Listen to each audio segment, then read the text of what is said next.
अस्सलाम वालेकुम स्टूडेंट्स, मैं हूं अब्दुल कुद्दूस बेग, आपका फिजिक्स टीचर।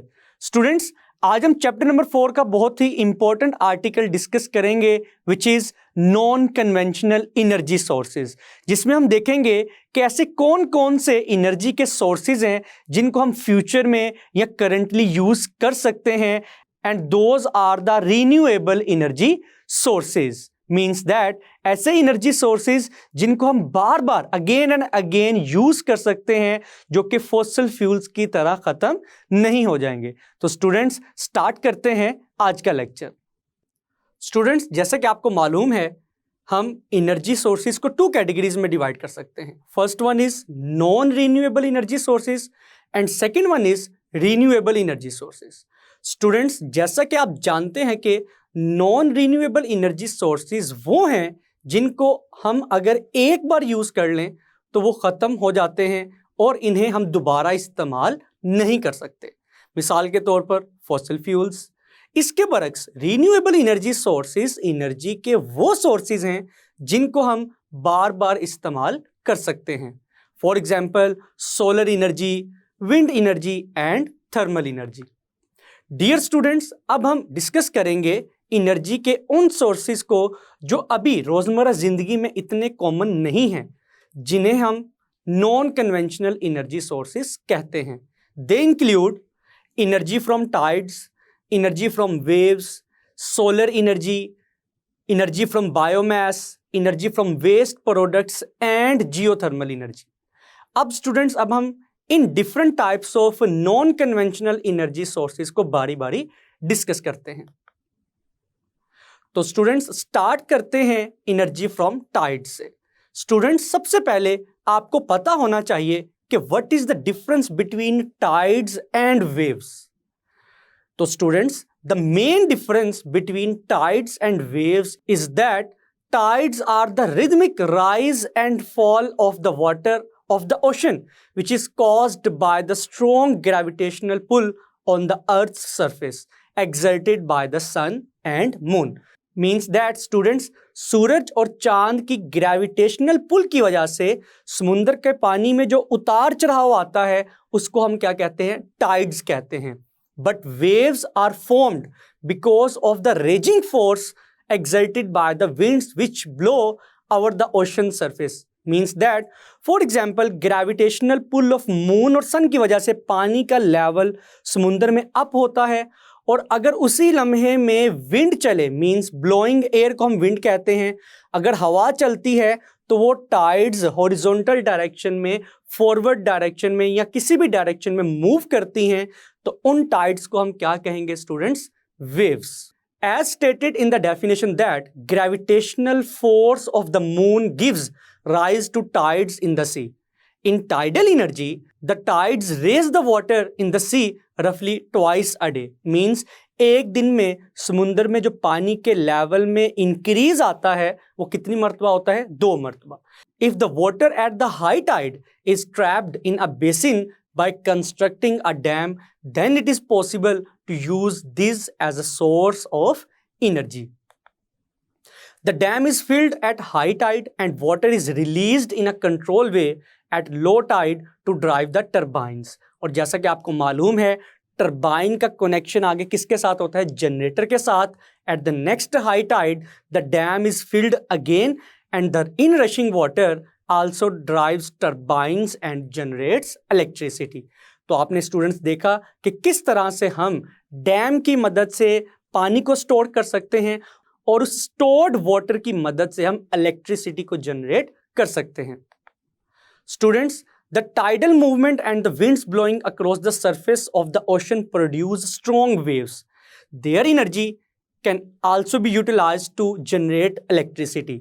तो अब हम एनर्जी फ्रॉम टाइड्स को कंप्लीट करने के बाद देखेंगे एनर्जी फ्रॉम वेव्स, कि किस तरह से वेव से हम एनर्जी हासिल कर सकते हैं।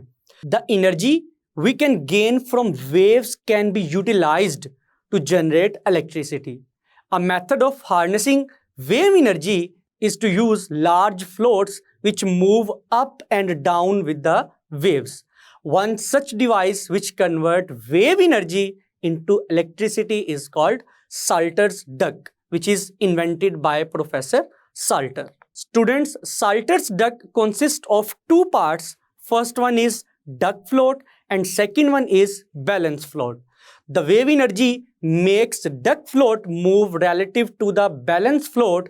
जैसा कि आप देख सकते हैं, the relative motion of the duct float is then used to run electricity generator. तो स्टूडेंट्स, आपने देखा कि किस तरह से हम डक्ट फ्लोट और बैलेंस फ्लोट की मदद से इलेक्ट्रिसिटी जनरेट कर सकते हैं. Do you know students, the pull of the moon does not only pull the sea up and down. This tidal effect can also distort the continuous pulling land up and down by as much as 25 centimetre. Means that कि चांद की कशिश की वजह से ना सिर्फ समुद्र में पानी का लेवल ऊपर नीचे होता है, बल्कि हमारी जमीन भी अप एंड डाउन होती है by a distance of 25 centimetre. Now students, energy from waves को डिस्कस करने के बाद हम नेक्स्ट टाइप को डिस्कस करते हैं, which is solar energy, and it is very important form of renewable energy. Solar energy में स्टूडेंट्स हम सबसे पहले सोलर कांस्टेंट को डिफाइन करेंगे. तो students, the earth receives huge amount of energy directly from the sun each day. Solar energy at normal incidence outside the Earth's atmosphere is about 1.4 kilowatt per meter square, which is referred as solar constant. इसका मतलब यह है कि 1 metre square area में सूरज की जो intensity of light है वो कितनी है, कितनी पावर जनरेट कर सकते हैं हम, 1.4 kilowatt. This is the definition of solar constant, which is important, students.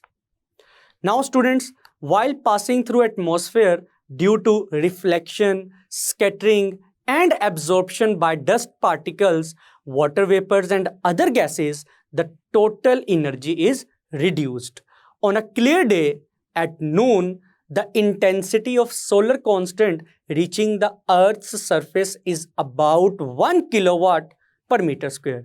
Means that कि normally solar constant की value है 1.4 किलोवाट पर मीटर स्क्वायर, लेकिन आपने देखा कि एटमॉस्फेयर में डिफरेंट पार्टिकल्स, डस्ट पार्टिकल्स या वाटर वेपर्स के होने की वजह से या डिफरेंट रिफ्लेक्शन की वजह से सोलर कांस्टेंट की वैल्यू रिड्यूस हो जाती है, और रिड्यूस होने के बाद सोलर कांस्टेंट की वैल्यू क्या है, 1 kilowatt per metre square.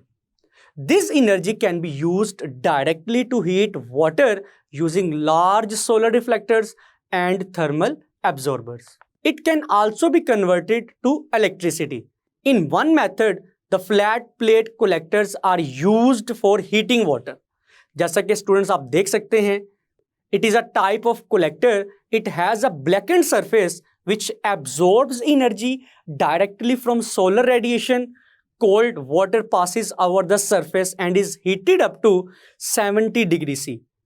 Students, much higher temperature can be achieved by concentrating solar radiation onto a small surface area by using huge reflectors or lenses to produce steam for running turbine. Students, the other method is the direct conversion of sunlight into electricity through the use of semiconductor devices called solar cells, known as photovoltaic cell. जो कि आपने देखा होगा कि आजकल हम solar panels use करते हैं to convert sunlight into electricity. Now students, हम सोलर सेल को डिफाइन करते हैं. सोलर सेल की डेफिनेशन क्या होगी? Solar cells are thin wafers made from silicon. Electrons in silicon gain energy from sunlight to create a voltage. The voltage produced by a single voltage cell is very low. In order to get sufficient high voltage for practical use, a large number of solar cells are connected in series, forming a solar cell panel. बाकी students, solar cells किस तरह से work करता है, इसका working principle क्या है, detail construction and working आप सेकेंड ईयर फिजिक्स में डिस्कस करेंगे. But students, there is a problem with solar energy, and it is that कि at nights and cloudy days, जिस वक्त सन की लाइट सोलर सेल तक ना पहुंचे, तो फिर हम इलेक्ट्रिसिटी कैसे जनरेट करेंगे, क्योंकि सोलर सेल के लिए सनलाइट का होना बहुत जरूरी है. Therefore students, for cloudy days and nights, electric energy can be stored during the sunlight in nickel cadmium batteries by connecting them to solar panels. These batteries can then provide power to electrical appliances at nights or on cloudy days. Students, nickel cadmium batteries जो extra electricity है उनको अपने अंदर store कर लेती हैं और ज़रूरत के वक्त, रात के वक्त या फिर जब सनलाइट मौजूद नहीं है, देन हम निकल कैडमियम बैटरीज के अंदर मौजूद इलेक्ट्रिसिटी को यूज कर सकते हैं. Students, solar cells although are expensive but last a long time and have a low running cost. Solar cells are used to power satellites having large solar panels which are kept facing the sun. Other examples of the use of solar cells are remote ground-based weather stations and rainforest communication systems. Solar calculators are also in use nowadays. Now students, अब हम next type को discuss करते हैं, which is energy from biomass. Students, biomass is a potential source of renewable energy. This includes all the organic materials such as crop residue, natural vegetation, trees, animal dung, and sewage. Biomass energy or bioconversion refers to the use of this material as fuel or its conversion into fuels. There are many methods used for the conversion of biomass into fuels, students, but the most common are direct combustion and the second one is fermentation. Now students, अब हम देखते हैं कि what is meant by direct combustion and fermentation. Dear students, direct combustion method is usually applied to get energy from waste products commonly known as solid waste, जिसको अभी हम next type में discuss करेंगे. पहले हम fermentation को समझते हैं. Students, biofuel such as ethanol is a replacement of gasoline, जिसको हम नॉर्मली पेट्रोल कहते हैं. It is obtained by fermentation of biomass using enzymes and by decomposition through bacterial action in the absence of air or oxygen. The rotting of biomass in a closed tank called a digester produces biogas which can be piped out to use for cooking and heating. The waste material of the process is a good organic fertilizer. Thus, production of biogas provides us energy source and also serves the problem of organic waste. Students, जैसा कि आपने देखा कि organic waste से ना सिर्फ हम fuel हासिल कर सकते हैं, बल्कि जो remaining waste बचेगा उसको हम as a fertilizer भी use कर सकते हैं. Now students, the next type is energy from waste products. Students, waste products like wood waste, crop residue, and particularly municipal solid waste can be used to get energy by direct conversion. It is probably the most commonly used conversion process in which waste material is burnt in confined container. Heat produced in this way is directly utilized in the boiler to produce steam that can run turbine generator. Now students, the last type is geothermal energy. जैसा कि आप नाम से ही आपको कुछ idea होगा, जियो means earth, thermal mean heat, means that कि जमीन के सेंटर में या जमीन के अंदर जो हीट मौजूद है हम उसको एनर्जी हासिल करने के लिए किस तरह से इस्तेमाल कर सकते हैं.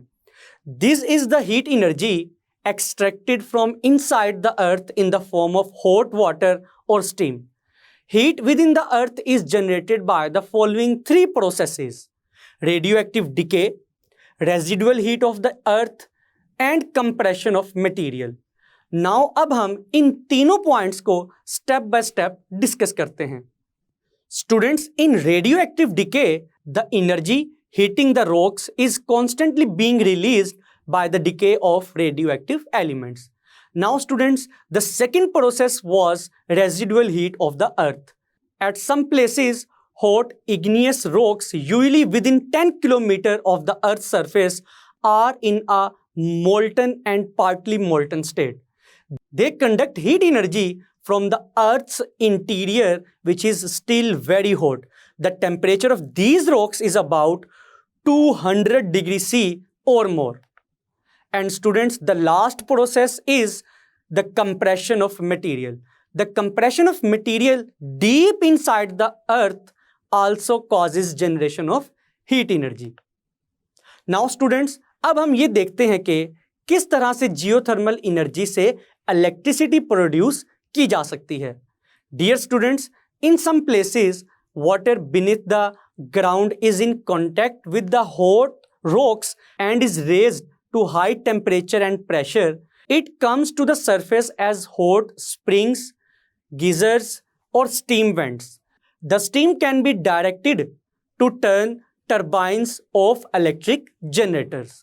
Students, at places where water is not present and hot rocks are not very deep, the water is pumped down to get steam. The steam then can be used to drive turbine or for direct heating. Now students, हम एक बहुत ही interesting phenomena को discuss करेंगे, which is geyser. It is a hot spring that discharges steam and hot water intermittently, releasing an explosive column into the air. Students, most geysers erupt at irregular intervals. They usually occur in volcanic regions. Extraction of geothermal heat energy often occurs closer to geyser sites. This extraction seriously disturbs geyser system by reducing heat flow and aquifer pressure. Students, अभी मैंने एक word use किया है which is aquifer. Dear students, an aquifer is a layer of rock holding water that allows water to percolate through it with pressure. This is an important definition, students. Dear students, this is an important definition जिसको आपने याद रखना है. Now students, आपने देखा कि normally ये जो टॉपिक है इसमें बुक में बहुत ज़्यादा थ्योरी लिखी हुई है. आपने इस टॉपिक में से जो मेन पॉइंट्स हैं कि किस तरह से हम डिफरेंट एनर्जी सोर्सेज से इलेक्ट्रिसिटी प्रोड्यूस कर सकते हैं या डिफरेंट एनर्जी सोर्सेज की डेफिनेशन आपको पता होनी चाहिए, तो इनको आपने ऑब्जेक्टिव के पॉइंट ऑफ व्यू से याद करना है. जी स्टूडेंट्स, मैं उम्मीद करता हूं कि आज का लेक्चर आपको बहुत अच्छे से समझ आया होगा. इसको अच्छे से प्रिपेयर कीजिएगा. मिलते हैं नेक्स्ट लेक्चर में. अल्लाह हाफिज.